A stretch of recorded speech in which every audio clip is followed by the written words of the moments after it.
आज हम generalised बटलर-वॉल्मर equation देखेंगे जिसमें हमने कंसंट्रेशन इफेक्ट भी इंक्लूड किया है। तो चलिए स्टार्ट करते हैं।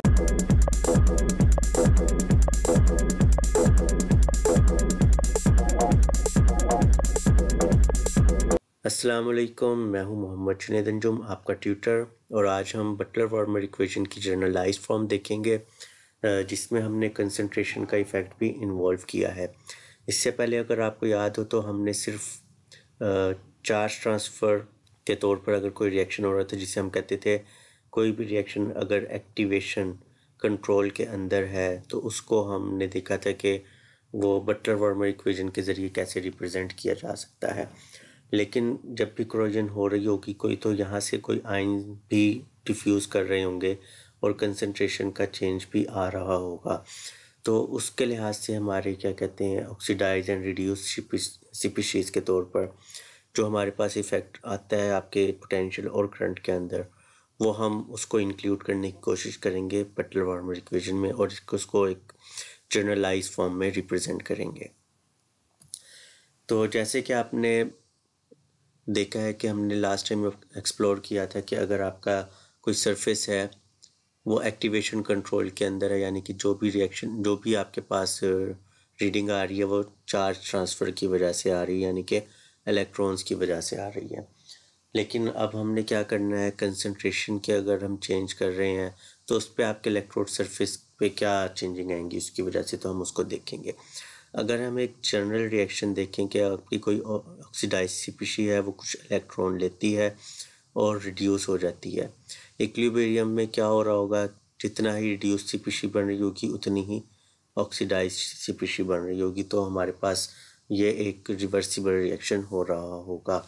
तो नर्स इक्वेशन के मुताबिक हमारे पास उस वक़्त का जो रिवर्सिबल पोटेंशियल होगा वो इसके बराबर होगा, यानी कि इस पूरी इक्वेशन के बराबर होगा।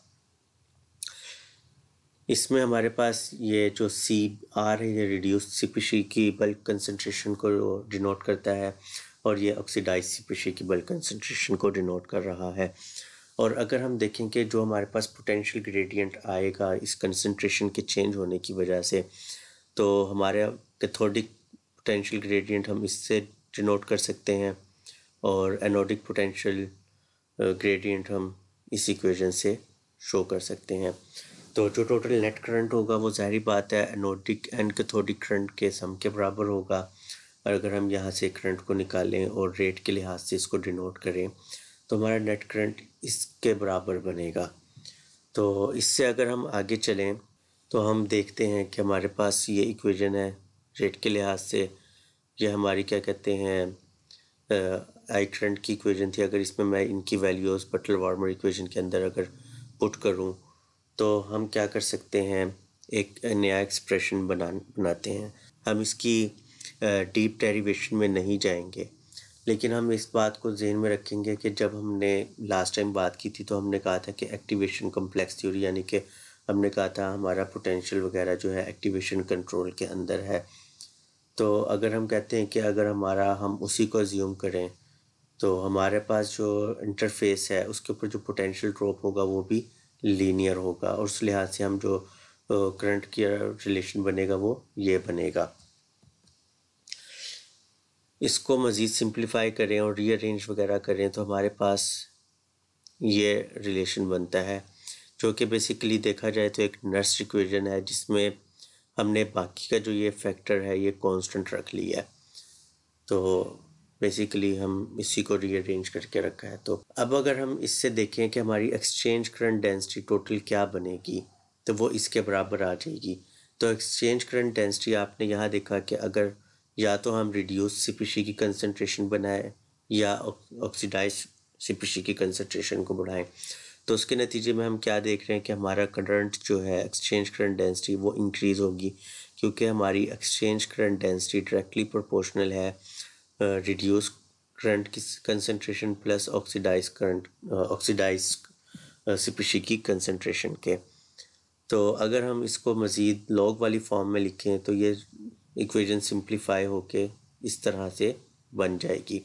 और अगर हम इसका प्लॉट बनाएं लॉग आई वर्सेस ई, तो हमारे पास ये स्ट्रेट लाइन बनेगी। तो वो पॉइंट जिस पर ये ऑक्सीडाइज और रिड्यूस पॉइंट आपस में मिल रहे हैं वो रिवर्सिबल पोटेंशियल होगा, और जिसके कोरिस्पॉन्डिंग वो मतलब करंट है वो हमारा एक्सचेंज करंट डेंसिटी होगी। अगर हम मज़ीद इस पे चलें और हम देखें कि अगर मैं कंसंट्रेशन करता हूँ चेंज ऑक्सीडाइज CpC की, तो हमारे पास कैथोडिक काइनेटिक्स जो है वो चेंज होगी, हमारी क्या कहते हैं एनोडिक काइनेटिक पर कोई भी असर नहीं होगा।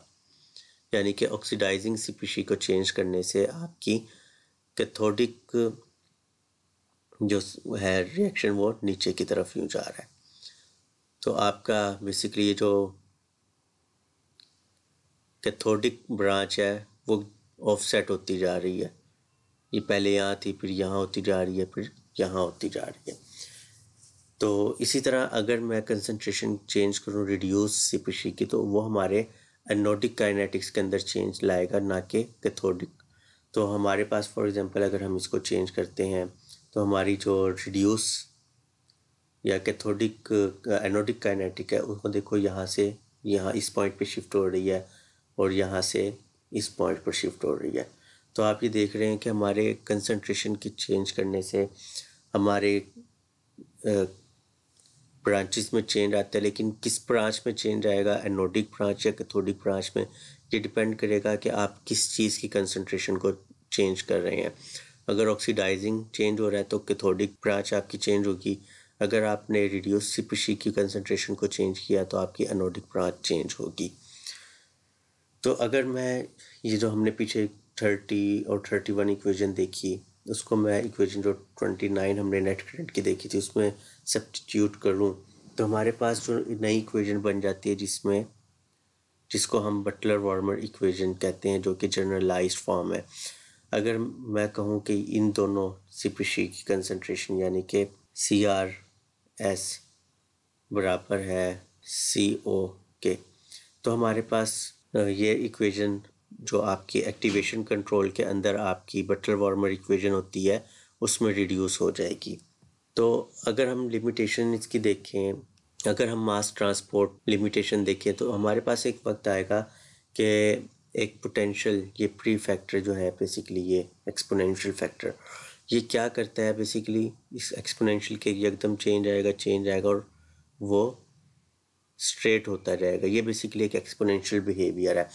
तो इससे हमें क्या पता लगता है कि एक लिमिटिंग करंट है कि अगर हम उसके बाद जितनी भी कंसंट्रेशन में चेंज ले आएँ, आपका करंट उससे ज़्यादा चेंज नहीं होगा, तो उस करंट को हम बेसिकली लिमिटिंग करंट बोलते हैं।